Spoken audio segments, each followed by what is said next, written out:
There's a new Hoosier film getting ready to hit theaters nationwide. It's called Disciples in the Moonlight. Our Lauren Casey sat down for a conversation all about the film.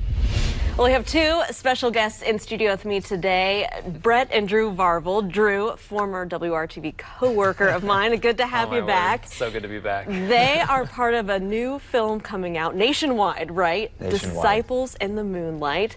It looks really interesting, especially in this time.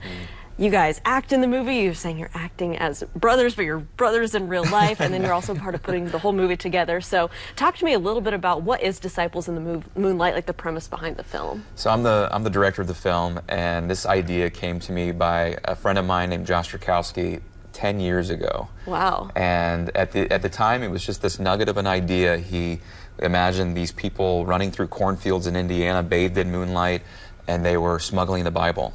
Okay. And he started asking himself, well, why would they be smuggling the Bible here in America? And that it prompted the question, what if the Bible was illegal? And the story came from that one question, imagining a United States of America where the Bible has been outlawed, and now Christians and non-Christians have to make a decision. How are they going to respond to that question? How dearly do they hold their faith? How much do they treasure the Bible?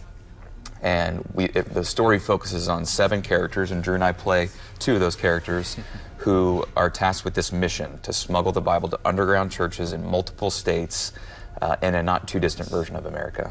Very cool. So, Drew, you were telling me that this was all shot in Hendricks County. So even though in the movie it looks like you're going right across the country, it was all shot right here. Yeah, that was the cool part, is that we can film it kind of in our own backyard in a way. And you know, we had peep crew and cast from all over, but we got to shoot all in Hendricks County, and you'll see a lot of locations covered though in the film, and that's the fun of it. What do you hope people take away from this film, both Christians and people who may not be practicing a faith?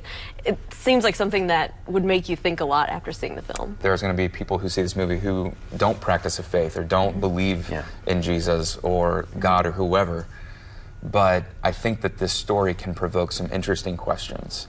Questions that we don't necessarily answer in the movie, and that they can wrestle with and engage with other audience members and friends and family.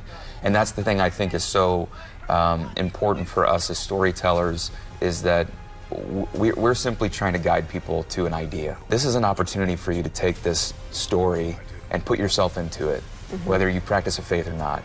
And I think that, just like Drew said, from the early responses that we're getting from believers and non-believers alike, the movie is really resonating with them.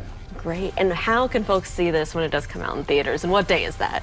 So the movie hits theaters nationwide July 17th. We are guaranteed a week at the box office, which is very unheard of for a movie our size. Yeah. So July 17th through the 24th. Tickets are on sale now. And we're encouraging people to buy their tickets early, because that lets the theaters know that this is a movie that people want to see. They can get their tickets at fathomevents.com.